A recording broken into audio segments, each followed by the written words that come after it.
여러분들 6년짜리 임대주택 등록하시겠습니까? 저는 모르겠습니다.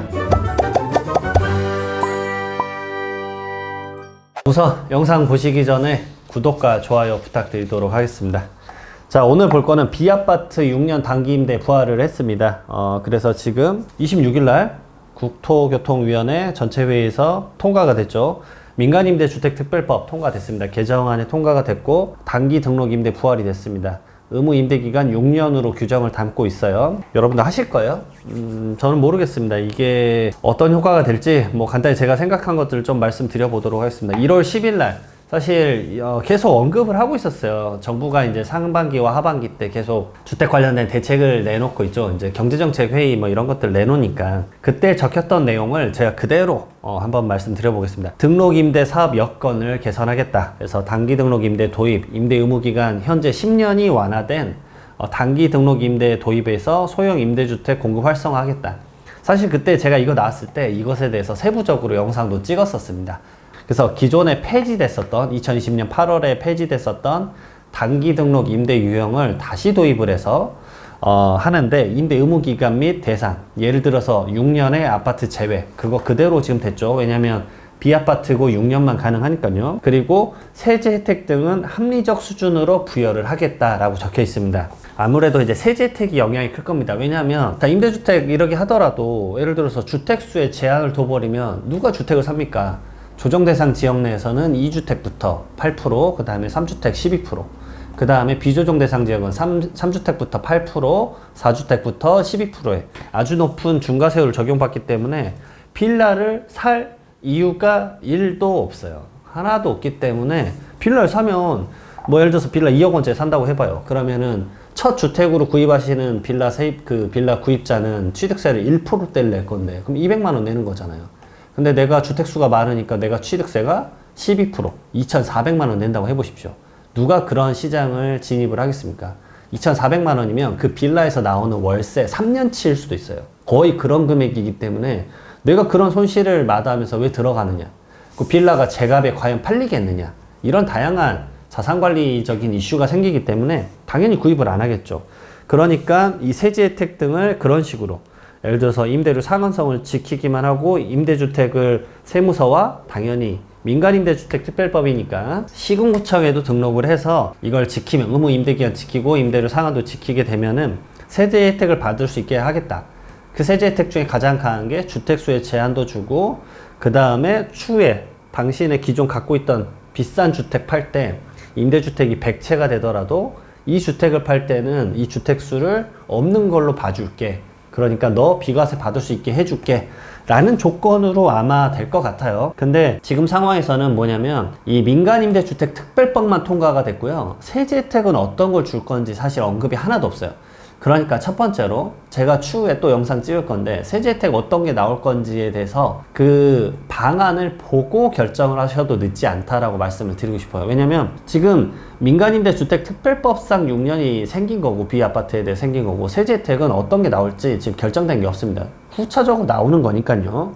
근데 사실 민간임대주택 관련돼서 학을 떼신 분들이 많을 거예요. 과거에도 이런 게 있었지 않습니까? 참 시장에서 사실 등록 임대주택에 대해서 신뢰가 바닥이 난 상황이잖아요. 예전에 여러분들 기억나시죠? 벌써 7년이나 지났습니다. 벌써 7년이나 지났는데 2017년 파리 대책 때 등록 임대 주택 해라. 임대주택 등록하면 엄청난 혜택을 주겠다라고 했습니다. 몇 가지 혜택이냐? 취득부터 처분 때까지 대표적으로 5개를 지원해 준다 그랬어요. 취득, 당연히 취득세 관련된 거, 중과세는 이런 것들도 있고, 주택수 빼주겠다. 보유 재산세 빼주고, 감면해주고, 그 다음에 종합부동산세 감면해주고, 합산 배제해주고, 그 다음에 건보료 빼주고, 그 다음 팔 때도 주택수에서 빼주겠다. 정말 다양한 혜택을 줬었습니다. 그래서 많은 분들이, 8년, 그 당시 8년이었죠. 지금은 장기임대가 이제 10년으로 바뀌었지만, 8년 동안에 그럼 이런 혜택들을 볼 수 있으니, 나는 임대주택 등록하는 게 좀 낫겠네. 보유하는 동안 부담도 좀 덜어줄 것 같고, 그런 생각으로 임대주택을 등록했는데 이게 웬 말입니까? 2018년 9.13 대책 단 1년 1개월 만에 모든 제도가 바뀌었습니다. 그때 보도자료가 이렇게 나왔어요. 과도한 임대주택에 대한 혜택을 축소하겠다. 그런 표현으로 적혀 있어요. 보도자료 저는 모든 자료 과거 거 다 갖고 있는데 그렇게 문구가 적혀 있습니다. 그래서 그때 기억나는 게 2018년 9.13 대책 이후에 임대주택 등록하는 것에 대해서는 어떠한 혜택도 주지 않겠다. 그리고 점진적으로 없애기 시작했죠. 아파트 안 돼. 그 다음에 단기 임대주택 4년짜리 안 돼. 그래가지고 2020년 8월에 아까 보도자료에 말씀드렸지만 없앴어요. 아예 그냥 임대주택에 대해서 단기 임대주택을 없애버렸죠. 2020년 8월에 없앴습니다. 근데 그걸 다시 이제 부활시키는 건데, 그러면 시장에서 느끼는 반응은 뭐냐면, 그러면 또 이렇게 혜택 주고 나서 또 1년 만에 말 바뀌면 어떡해? 지금 댓글 보시게 되면은 그런 것들이 진짜 많아요. 기사의 댓글이, 아니 임대주택 예전에 믿고 했는데 불과 몇 년 만에 제도를 미친듯이 바꿔버리니까 내가 그것을 어떻게 믿고 하겠냐 라는 거죠. 여기 그 대한주택임대인협회장님이 또 이런 말씀 하셨어요. 126% 룰이 있다. 그래서 전세보증금 반환보증 요건 강화돼서 여기에 대해서도 임대보증금에 대해서 보증을 들어야 되잖아요. 의무 가입하도록 했고, 소급 적용했으니까 가입 요건 못 맞춘 사업자는 죄다 과태료 부과 대상이 됐다라고 말씀을 해줬어요. 정말 그러니까 당황스럽죠.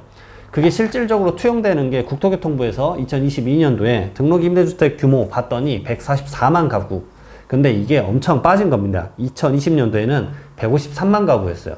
왜냐면 그 제도 중에 그게 있습니다. 시간이 지나면 자동으로 말소되는 게 있고요. 그 다음에 자진해서 본인이 직접 말소하는 그런 것들이 있어요. 그래서 세법에서는 반절 정도, 절반 정도 채우고 나서 자진 말소하면 혜택을 좀 주겠다라는 게 각각의 법마다 조금씩 적용되는 게 다르긴 하지만 있습니다. 그러니까 단기 임대주택 끝난 사람들, 다시는 임대주택 안 해 라고 해서 임대주택 등록 안 하고요. 그 다음에 자진해서 임대주택 절반 돼가지고 세법상 내가 이런 혜택을 받을 수 있으니까 오케이 여기까지만 하고 이제 다시 임대주택 등록 안 하겠다 라고 결정 내리시는 분들도 정말 있습니다. 정말 그런 상황이에요. 근데 이 상황에서 과연 이 등록 말소 리스크가 어떤 게 있죠? 과태료가 있단 말이에요. 기간을 못 채우면 과태료를 내야 돼요. 뭐 엄청난 금액 1,000만 원대로 알고 있는데 그 과태료를 내야 되기 때문에 이걸 물어가면서까지 이걸 할 것이냐라는 고민이 제가 봤을 때는 임대사업자 입장에서 들 것 같아요. 그런 상황에다가 지금 이런 것도 얘기는 있었죠. 전용 85제곱미터 이하 소형 아파트에 대해서는 10년 장기 임대주택 다시 부활시키겠다 했는데 이건 결국 되지 않았어요. 그래서 보도자료에서 나온 말이 어느 정도 공감이 되는데, 아니 주택수 늘리면 다주택자라고 엄청나게 때려대면서, 근데 아파트는 안 해주고, 그 다음에 임대주택, 근데 비소형 말 그대로 빌라 이런 것들에 대해서는 적용을 해주는 건데, 이것에 대해서만 적용받으라면 이거는 이분법적 사고 아니냐. 그럼 어떤 장단에 맞춰서 춤을 춰야 되냐? 그럼 빌라 사가지고 임대주택 들리는 건 다주택자 말 그대로 투기꾼이 아니란 얘기냐? 뭐 이런 입장도 사실은 있는 상황입니다. 그렇기 때문에 이것에 대해서 세법이 어떻게 나오는지 결국 지켜봐야 되는 상황 같아요. 결국 임대인은 그 임대주택 등록했을 때 기간 못 채우면 과태료 내고 정부에 대한 모든 입장, 임차인의 눈치도 봐야 되고. 근데 임차인이라고 솔직히 편하겠어요? 임차인이 이 임대주택 등록됐다라고 하더라도 자기의 재산이 지켜질 거라고 생각을 하십니까? 엄청난 불안이 떨잖아요. 전세 사기, 깡통 전세 이런 것들이 지금 넘쳐나니까. 결국은 이게 복잡하게 껴 있는 것 같아요. 다주택자에 대한 규제 완화가 어떻게 적용될 것인지, 말 그대로 비아파트 부분에 대해서 6년 단기 임대 생겨서 아파트 부분이 활성화돼 가지고 이게 좀 좋아질 것인지, 아니면 아파트 부분이 결국 풀리지 않으면 효과가 있을 것인지, 이런 것들 좀 지켜봐야겠습니다.